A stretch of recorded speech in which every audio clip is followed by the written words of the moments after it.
de Educación, porque en el día de hoy comenzaron las 72 horas de paro en las escuelas de la provincia de Buenos Aires. Y vamos a hablar de esto con Julio Durán, él es decano de la Escuela de Educación de la Universidad Austral y han hecho un trabajo muy interesante. Bienvenido, Durán. Buenas tardes, ¿cómo estás, Eleonora? Bien, muy bien, un placer tenerlo aquí. Bueno, han hecho un estudio muy interesante en el cual ustedes comparan el conflicto docente de este año con el conflicto docente en años anteriores. Y según lo que ustedes han visto, el conflicto de este año es mayor que el del año pasado. Exactamente, desde el año pasado empezamos a recoger un poco la información sobre que estaba fragmentada al haberse abierto la negociación a las provincias. La empezamos a reunir en el informe del conflicto docente y lo vamos actualizando periódicamente. En la actualización de esta semana, a mitad de año, se destacan varios aspectos que pueden señalar esa mayor conflictividad, sí, incluso contra el pronóstico de que al no ser un año electoral probablemente iba a bajar esa conflictividad. Sin embargo, no fue así. Tenemos 4 provincias que no han cerrado la paritaria contra 2 a esta altura el año pasado. Ahora estamos con... el año pasado quienes no habían cerrado paritarias eran Santa Cruz y Chaco. Santa Cruz y Chaco. Este año Santa Cruz, Chaco y Tierra del Fuego.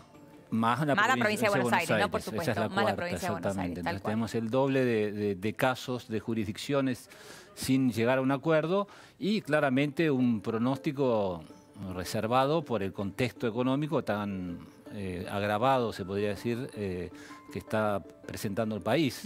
Especialmente, yo diría que todos más o menos tenemos claro el impacto del brote inflacionario que está teniendo el país, lo que ha hecho que como arrancó el año, con ese techo del 15%, recién lo escuchaba el rector de la UBA, que se ha quitado ese techo. Sí. Sin embargo, en muchas negociaciones a nivel jurisdiccional se insistió en poner ese techo. En mantenerlo. En mantenerlo cuando era una cosa inviable. Ya estamos hablando del 20% y no se sabe en cuánto va a terminar. Sí, tal cual. Ahora, si hablamos de días sin clases, ¿no? Hace un rato también hablaba el rector de la Universidad de Córdoba y él decía que le preocupaba la cantidad de días sin clases y los alumnos fuera de las aulas por el conflicto en las universidades en estas últimas 3 semanas. Pero si miramos a la provincia de Buenos Aires, ya estamos hablando de 16 días sin clases en este ciclo. Ese fue el origen de nuestro informe, uno de los primeros focos, ahora se ha derivado mucho al tema paritario, pero uno de los primeros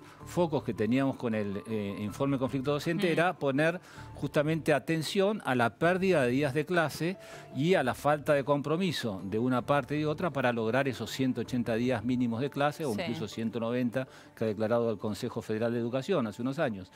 Y eso salta a la vista ahora en la provincia de Buenos Aires. El año pasado el total de días perdidos fue 18, hasta ahora venían siendo 16, más estos 3 días que, que empezaron hoy, van a ser ya 19 días, además con el agravamiento de un mayor nivel de acatamiento, según han reportado los medios, y que es un poco la fuente con la que vamos y de hecho desde la Gobernación de la Provincia de Buenos Aires han reconocido que el acatamiento en este caso fue mayor que otras veces. Que ha sido mayor que otras veces. Son todas señales de esa conflictividad y también como un llamado de atención a las dos partes, por lo menos así lo vemos en el equipo de la escuela. Digamos que a veces parece un diálogo de sordos, ¿no? O sea, entonces se levanta, una parte reclama una cosa, la otra es como si no escuchara ese reclamo. Y así se da ese y en el medio los chicos. Y en el medio los chicos, ¿no? Que justamente me parece que en eso es el mayor consenso que se puede dar, me parece, este tema, es que si alguien no tendría que ser perjudicado por un conflicto, con la necesidad que tenemos, con los problemas que tenemos como sociedad, no deberían ser justamente los perjudicados los chicos, y sin embargo son los chicos de sectores vulnerables, donde es mayor el acatamiento, los que más son perjudicados, los que menos medios tienen para justamente sortear estos días de clase perdidos. Ahora, ¿no? ¿cómo se hace en ese caso, Durán? Porque si uno habla con los gremios dicen, nosotros estamos peleando por lo justo, por los docentes, por su salario, nosotros no queremos que los chicos se queden sin clases, pero no nos escuchan. Si uno habla con la gobernación dice, queremos seguir discutiendo con los chicos en las aulas, pero bueno, la discusión realmente también se extiende en el tiempo, no se los llama para reunirse. Y usted bien lo decía, en el medio quedan los chicos. ¿Qué solución se le puede encontrar para que no estemos contando esto año tras año? El problema para mí sigue siendo el uso político de la educación para diferenciar las posiciones ante otros problemas de la sociedad, Sí. donde se busca un rédito político en un conflicto que no debería existir. Si realmente llegamos a ese consenso que todos declaramos de que la educación es la prioridad, lo más importante, la base debería ser que las escuelas funcionen. Pero es posible. Y después entremos a mejorar. Yo creo que es posible porque hay decisiones que están en el nivel político de decir a dónde se van a asignar los recursos.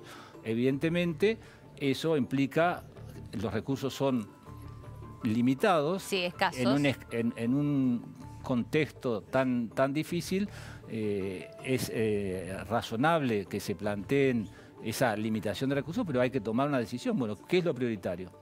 ¿Qué es lo que tengo que atender? Y bueno, allí es donde me parece que hay un poco de disonancia entre el modo en que el gobierno dejó que se corriera el conflicto, que hubiera sido distinto si en marzo, como ha sido... Hay provincias que son más pobres que la provincia de Buenos Aires, con menos recursos, y que cerraron sus negociaciones en el mes de febrero y en el mes de marzo. Eso había sido un buen auspicio respecto al año anterior. Claro, ahora estamos en agosto. Estamos en el mes 8 y no se han cerrado las paritarias. No hay intención de cerrar el acuerdo. Entonces, si hubiera intención de cerrar, porque estaba prohibida la cláusula gatillo, entonces es como crear un cóctel para que se produzca el incendio, digamos. Pero ¿usted cree que no se cierra el acuerdo? Estamos en el mes 8, como bien marca usted, no existe que no se esté cerrando. Estamos ya cerrando la segunda mitad del año y todavía no hay acuerdo paritario en la provincia de Buenos Aires. ¿Por qué? Porque no es prioritario para la gobernación de la provincia de Buenos Aires, o porque realmente, como ellos esgrimen, la situación económica es tan endeble y tan dispar en lo que va del año que no pueden comprometerse con un número. Ese es el argumento del gobierno, entiendo que es válido y solamente ellos conocen más a fondo la situación, pero también se podría decir cómo se llegó a esta situación, Claro. porque ese argumento, digamos, ya se sabía al comenzar, y también se aplica para otras jurisdicciones. Entonces, incluso si uno pudiera tener elementos, decía, bueno, la provincia de Buenos Aires ha recibido algún resarcimiento histórico, alguna mejora de sus ingresos. Bueno, evidentemente es un contexto muy complejo, pero me parece que si realmente la educación es la prioridad, me parece que es fácil, no fácil digo, pero por lo menos dar algún signo de intención de que se resuelva, como han hecho en otras jurisdicciones, a veces con un decreto, si bien la provincia ha ido acompañando con sumas a cuenta y tratando de acompañar, pero realmente da la impresión de que o se sienten cómodos en esta situación de conflicto, porque no sé si es un mensaje para un determinado electorado, pero claramente hay una población... Aquí sí siente que está metida la cola también la política en esta discusión. Digo, la relación de fuerza por un lado de la gobernación, por el otro lado los gremios, sobre todo Baradel. Para mí es la hipótesis que tengo en este momento, es esa, que hay un interés político en que no se resuelva el conflicto. Ahora, mientras todo esto pasa... Recién lo decíamos, hay chicos que ya van a perder 19 días de clase. Esos 19 días de clase, según lo que nos ha mostrado la historia de nuestro país, no se recuperan. Se dice que se van a recuperar, claro, pero no se recuperan. Entonces yo pregunto, hay una sumatoria, ¿no?, de los chicos que están en las escuelas públicas, que este año pierden 19 días de clase, 19 días menos que un chico que estudia en una escuela privada, más los 18 días de clase del año pasado, que también ha sucedido exactamente lo mismo, y así sucesivamente. O sea, un chico que pasó por toda su primaria y secundaria por la escuela pública, está expuesto a haber recibido menos formación. Eso no quita el esfuerzo que hacen los maestros, realmente muchas veces en condiciones tan tan precarias, para recuperar esos días, para que no se vean perjudicados. Pero no lo pueden lograr. Pero según dicen las estadísticas, y se ve también en las pruebas de desempeño, los resultados son pobres, los resultados no son los adecuados, no es que tener más días de clase va a mejorar el rendimiento automáticamente. No es una condición suficiente, no. Pero sí también hay coincidencia en que es una condición necesaria, estar más tiempo, y de hecho se habla de extender la jornada, claro.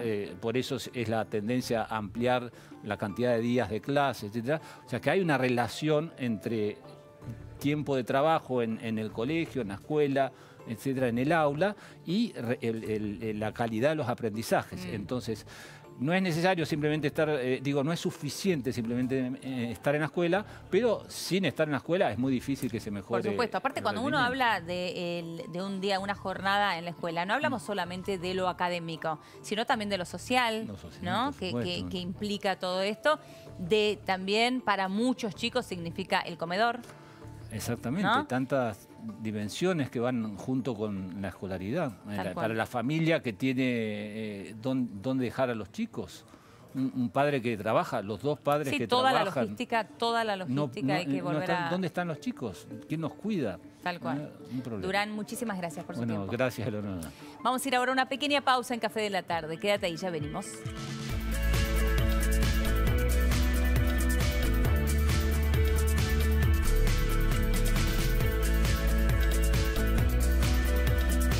Ya vuelve Café de la Tarde.